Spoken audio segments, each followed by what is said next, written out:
বন্ধুরা, আমাদের আজকের গল্পটি এমন এক সাহসী মায়ের, যিনি 10 বছরের মেয়েকে এক 60 বছরের বৃদ্ধের সঙ্গে বিয়ে দেওয়া থেকে বাঁচাতে সমাজের সমস্ত রীতিনীতিকে পাশে সরিয়ে এমন এক সিদ্ধান্ত নেন যা আজ পর্যন্ত কেউ করার সাহস করেনি।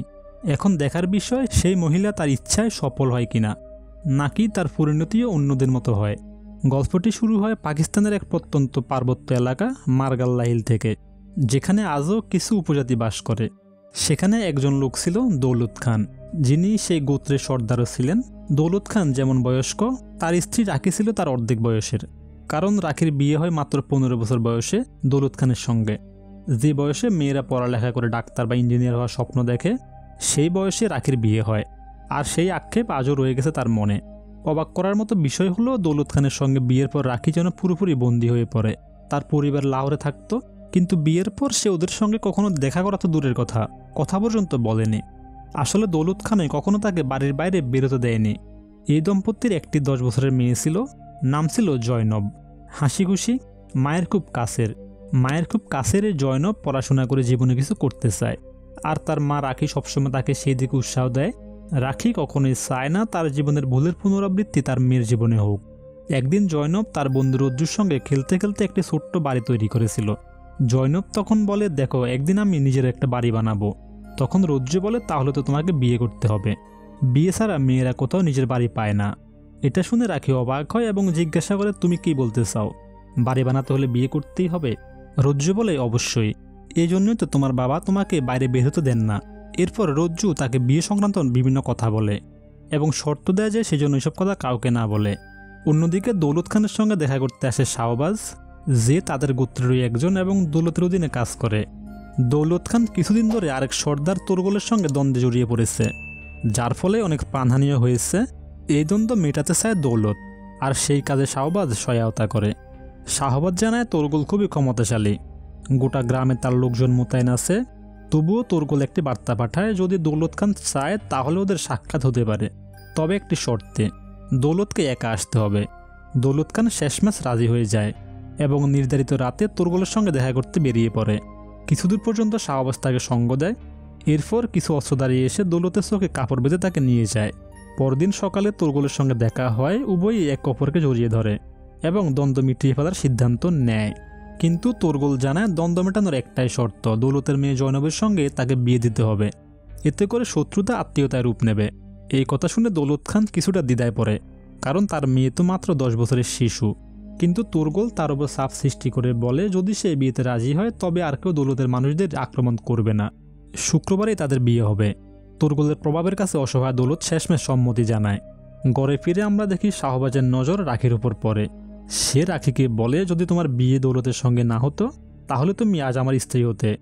রাখি তাকে ধমক দিয়ে চুপ থাকতে বলে, কিন্তু শাহবাজ তাকে জয় করতেই চায়। এমনকি সে চায় দৌলত খান মরে যাক, যাতে সে বিধবা রাখিকে বিয়ে করতে পারে।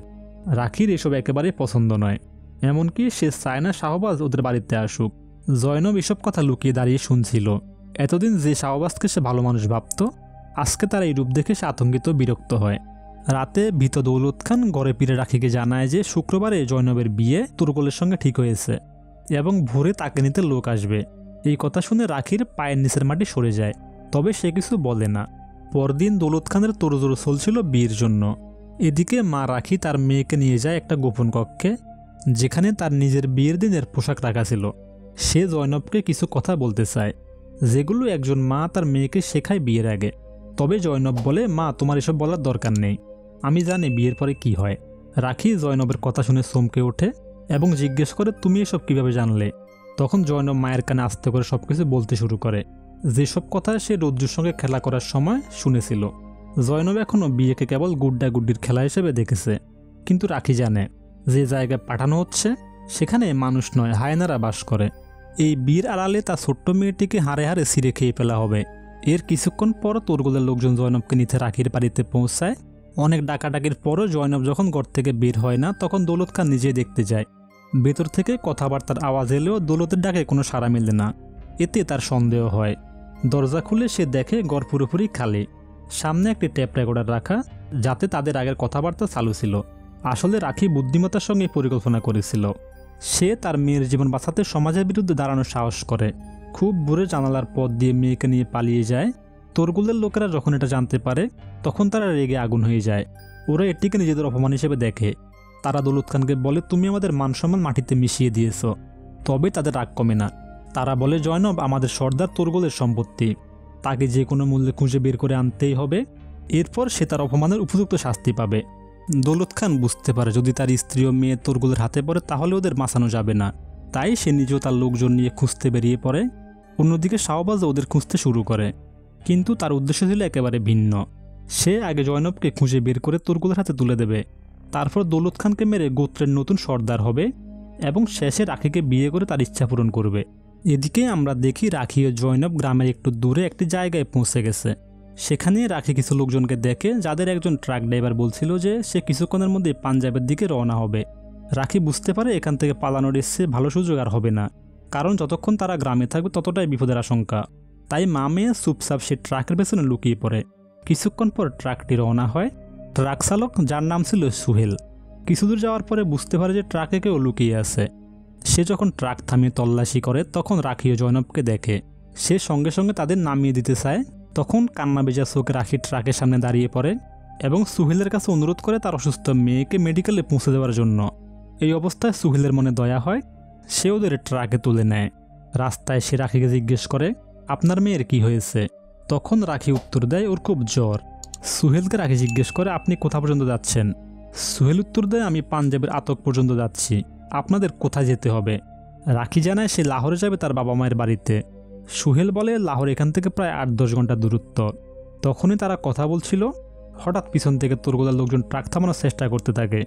রাখি ভয় পেয়ে যায়। সুহেল সব বুঝে ফেলে। সে রাখিকে জিজ্ঞেস করে, আপনি আসলে কার থেকে পালাচ্ছেন? তখন রাখি সত্যি কথা বলে, যারা আমাদের পেছনে পড়েছে তারা তোরগুলের লোক। আমার ছোট মেয়ের বিয়ে জোর করে তোরগুলের সঙ্গে ঠিক করা হয়েছে, আমি শুধু আমার মেয়েকে বাঁচানোর জন্য পালিয়েছি। সোহেল তোরগুলের নাম শুনে প্রথমে ভয়ে পিছিয়ে যায়। সে রাখি ও জয়নবকে ট্রাক থেকে নামতে বলে, কারণ সে এই ঝামেলায় পড়তে চায় না। কিন্তু এরপর জয়নবের চোখের জল ও মা মেয়ের ভালোবাসা দেখে সে মন গলে যায়। সোহেল তাদের সাহায্য করতে রাজি হয়ে যায় এবং দ্রুতই তাদের ট্রাকের ড্রাইভারের সিটের নিচে লুকিয়ে ফেলে। কিছুক্ষণের মধ্যে তোরগুলের লোকজন ট্রাক থামায়, আর তারা যতই খোঁজ করুক রাখি ও জয়নবকে খুঁজে পায় না। সোহেল খুব চালাকের সঙ্গে ওদের অন্যদিকে রাস্তা দেখিয়ে দেয়। তবে শাহবাজ পুরোপুরি বিশ্বাস করতে পারে না, তার সন্দেহ বাড়তেই থাকে। এরপর সোহেল ট্রাক চালিয়ে কিছুদূর গিয়ে তার বন্ধুর খাবারের হোটেলে থামে, যার নাম ছিল বেহরাম রেস্তোরাঁ। সে রাখি ও জয়নবকে ট্রাকেই লুকিয়ে থাকতে বলে এবং নিচে নামে তার বন্ধু রহিমের সঙ্গে দেখা করতে। চারদিকে তখন রাখি ও জয়নবের নিখোঁজ হওয়ার খবর ছড়িয়ে পড়েছে। এই সময় জয়নব মাকে বলে, মা আমার বাথরুমে যেতে হবে। বাধ্য হয়ে রাখি তাকে নিয়ে ট্রাক থেকে নেমে পড়ে। দুর্ভাগ্যক্রমে ডাবায় থাকা লোকজনের চোখে মা মেয়ে পড়ে যায়। ওরা সন্দেহ করে এটাই সে 2 পালানো মা মেয়ে। খবর ছড়িয়ে পড়ে। সুহেল যখন সেটা বুঝতে পারে সে রাখির ওপর রেগে যায়। তোমাকে তো স্পষ্ট করে বলেছিলাম ট্রাক থেকে নামবে না। তার আশঙ্কা সত্যি হয়। আমরা দেখি ডাবায় এক লোক তোরগুলকে ফোন করে সব বলে দেয়। এদিকে সুহেল তাড়াতাড়ি ট্রাক চালিয়ে সেখান থেকে বেরিয়ে যায়। অন্যদিকে গোরজাং, তোরগুলের লোক, দলবল নিয়ে ডাবায় এসে রহিমের কাছে সুহেল সম্পর্কে জানতে চায়। রহিম তাকে মিথ্যা বলে। সুহেল তো এখানে 5-6 মাস ধরে আসেইনি। গোরজাং বুঝতে পারে যে রহিম মিথ্যে বলছে। রেগে গিয়ে সেখানেই গুলি করে রহিমকে মেরে ফেলে। এদিকে শাহবাজের মাথায় খটকা লাগছে। রাখির সঙ্গে নিশ্চয়ই ওই ট্রাক ড্রাইভারের কোনো সম্পর্ক রয়েছে, ওরা প্ল্যান করে পালিয়েছে। এই কথা সে সর্দার দৌলত খানকে জানায়। দৌলত খান বলে, আমার এখন আমার স্ত্রী রাখির সঙ্গে কোনো সম্পর্ক নেই, তুমি কেবল আমার মেয়েকে ফিরিয়ে আনো। অন্যদিকে গোরজাং তার কিছু সঙ্গীদের সহায়তায় তোরগুলকে হত্যা করার আদেশ দিয়ে কাবিলের নতুন সর্দার হয়ে যায়। তাই সে রাখি ও জয়নবকে খোঁজার পরিবর্তে নিজের দখল শক্ত করতে ফিরে যায়। শাহবাজকে বলে, তুমি একাই যাও ওদের খুঁজে।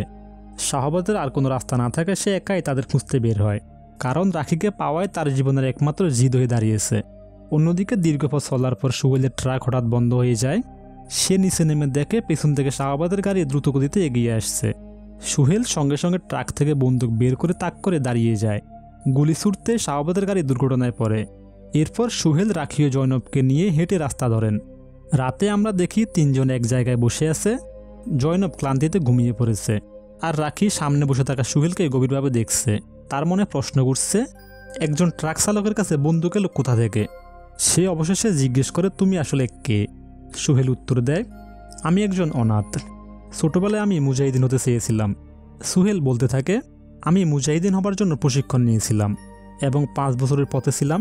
কিন্তু একদিন আমার জীবনে এক মেয়ে আসে, যাকে আমি খুব ভালোবাসতে শুরু করি। ওর জন্য আমি সব খারাপ পথ ছেড়ে দেই। কিন্তু দুর্ভাগ্যবশত কিছুদিন পর সে দীর্ঘ অসুখে মারা যায়। আজও সে আমার মনে জায়গা করে আছে। সেই থেকে আমি শুধু ট্রাক চালিয়ে তার স্মৃতিতে বেঁচে আছি। সুহেলের এই কষ্টের কথা শুনে রাখির খুবই খারাপ লাগে। এরপর রাখিও নিজের জীবনের গল্প শোনায়, কিভাবে তার বাবা তার নাম রেখেছিল আল্লাহ রাখি। আর মাত্র 15 বছর বয়সে তার থেকে 3 গুণ বড় বয়সে এক বৃদ্ধের সঙ্গে তার বিয়ে দেয়। তারপর সে আর কখনো মা বাবার মুখ দেখতে পারেনি। এই গল্পে সুহেলের মনেও তার জন্য সহানুভূতি জন্মায়। রাখির মনে হয় অবশেষে সে একজন ভালো মানুষকে বিশ্বাস করতে পারছে। সকাল হলে সুহেল রাখি ও জয়নবকে তার বন্ধু জিসানের বাড়িতে নিয়ে যায়, যেন তারা নিরাপদে লুকিয়ে থাকতে পারে। কিছুদিন পরে জয়নব ও সুহেলের মধ্যে বন্ধুত্ব তৈরি হয়। ওরা সারাদিন একসাথে খেলে, হাসে, গল্প করে। কিন্তু রাখি বুঝতে পারে এই সম্পর্ক আর গভীর হলে তারা আবার ভেঙে পড়বে। একদিন না একদিন তাদের এখান থেকে চলে যেতেই হবে। কয়েকদিন পর রাখি তার মাকে ফোন করে। দীর্ঘ বছর পর মেয়ের কণ্ঠ শুনে মা কাঁদতে থাকে। তিনি বলেন, তোমাকে খুঁজতে কিছু লোক আমাদের কাছেও এসেছিল। এখন তোমার এখানে আসাটা ঝুঁকিপূর্ণ। তবুও রাখি চায় তার মায়ের সঙ্গে দেখা করতে। সে মাকে বলে যেন দূরে কোথাও দেখা করে। সে এই কথাটি সুহেলকেও জানায়, কিন্তু সুহেলের মন খারাপ হয়ে যায়। সে বুঝতে পারে রাখিকে সে হারাতে চলেছে। রাখি আর কৃতজ্ঞতার বোঝা বইতে চায় না। সে নিজের একটি বালা মানে কঙ্কন খুলে সুহেলকে দেয় তার সাহায্যের মূল্য হিসেবে। সুহেলের খুবই খারাপ লাগে। সে তো কখনো কোনো স্বার্থে সাহায্য করেনি। সেই বালা ফিরিয়ে দিয়ে বলে, কাল সকালে আমি নিজেই তোমাদের লাহোরে পৌঁছে দেব। জিসানের গাড়ি নিয়ে তারা লাহোরের পথে রওনা দেয়। বিকেলের দিকে তারা শহরে পৌঁছায়। সেখানে এক বিশাল মেলা বসেছে। ভিড়ের মধ্যে জয়নব খাওয়ার জন্য বায়না ধরে। সুহেল তার সব পছন্দের খাবার কিনে দেয়, এমনকি সে রাখিকেও নিজের হাতে খাইয়ে দেয়। রাখির মনে প্রথমবার কোনো পুরুষের সঙ্গে থেকে স্বাধীনতার অনুভূতি আসে। এরপর রাখি সুহেলকে বলে এখানে রুখতে, মানে দাঁড়াতে, আর সে নিজের মায়ের সঙ্গে দেখা করতে যায়। মা মেয়ে একে অপরকে জড়িয়ে ধরে অনেকক্ষণ কাঁদে। তখনই দেখা যায় শাহবাজ বন্দুক হাতে এসে ওদের বন্দি করে। সে তাদের একটি নির্জন জায়গায় নিয়ে যায়। সে দাবি করে জয়নবকে সে নিয়ে যাবে। রাখি তাকে বোঝায়, তুমি যদি আমাকে চাও তবে আমার মেয়েকে ছেড়ে দাও, আমি তোমার সঙ্গে যে কোনো জায়গায় যেতে রাজি। কিন্তু এখন শাহবাজের আর রাখির প্রতি কোনো আগ্রহ নেই। সে এখন শুধু প্রতিশোধ নিতে চায়। ঠিক সেই সময় সুহেল এসে পড়ে, আর শুরু হয় তীব্র লড়াই। গুলির লড়াই একটি গুলি শাহবাজকে লাগে, সে ঘটনাস্থলেই মারা যায়।